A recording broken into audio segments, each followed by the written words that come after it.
आपको बता दें, अब खबरों में बात कर लेते हैं आरएसएस की, जिसको लेकर कर्नाटक के जो गृह मंत्री हैं प्रियांक खरगे, उन्होंने बड़ा बयान दिया है, एक्शन लिया है। और ऐसे में प्रियांक खरगे की तरफ से एक खत लिखा गया है जिसमें आरएसएस की शाखाओं को लेकर जानकारियां मांगी गई हैं। आपको दिखाते हैं। कर्नाटक के गृह मंत्री प्रियांक खड़गे ने सोमवार को आरएसएस प्रमुख मोहन भागवत को खत लिखा, जिसमें मोहन भागवत से संगठन की कानूनी स्थिति, रजिस्ट्रेशन, फंडिंग के स्रोत और खर्चों को लेकर जानकारी मांगी। 2 पन्नों के इस पत्र में खड़गे ने कहा कि कर्नाटक में आरएसएस की 60,000 से अधिक शाखाएं और उससे जुड़ी गतिविधियां संचालित हैं। ऐसे में इतने बड़े संगठन का कानूनी निगरानी से बाहर रहना उचित नहीं है। I am very clear. I have raised some legal issues. I have asked some constitutional questions. Let Mr. Mohan Bhagwat answer. Let the RSS answer. Why should I answer? They are the ones, right, who are not registered. वो क्यों registration नहीं करा रहे करके मैं कैसे बता सकता हूँ? कर्नाटक के गृह मंत्री प्रियांक खरगे का खत मिलते ही संघ प्रमुख मोहन भागवत ने भी पलटवार किया और कर्नाटक सरकार की मंशा पर सवाल खड़े किए। I don't need to respond. There are so many unregistered things going on. And we are not secretive, we are working on open ground. We are calling people and telling them about Sangha. This is politics. And all these gimmicks are being tried. Don't do that. We are used to it. After, say, 10-15 years of starting of Sangha, we had to face all these things. We are used to it. If they don't happen, we feel something is amiss.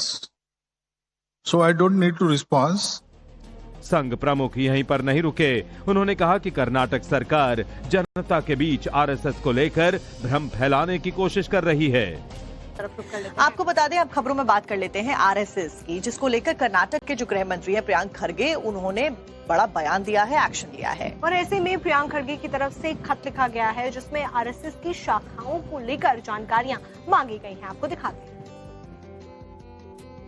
Karnataka के गृह मंत्री प्रियांक खड़गे ने सोमवार को RSS प्रमुख मोहन भागवत को खत लिखा, जिसमें मोहन भागवत से संगठन की कानूनी स्थिति, रजिस्ट्रेशन, फंडिंग के स्रोत और खर्चों को लेकर जानकारी मांगी।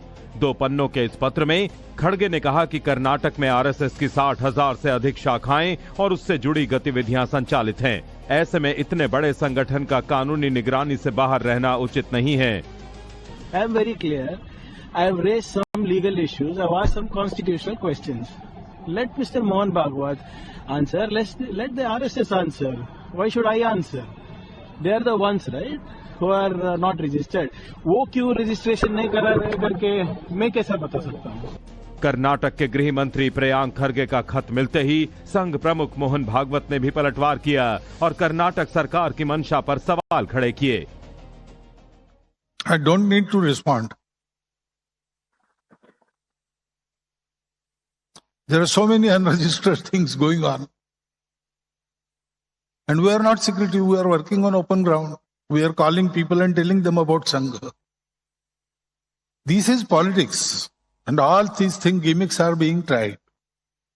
Don't do that. We are used to it. After, say, 10-15 years of starting of Sangha, we had to face all these things. We are used to it. If they don't happen, we feel something is amiss. So I don't need to respond.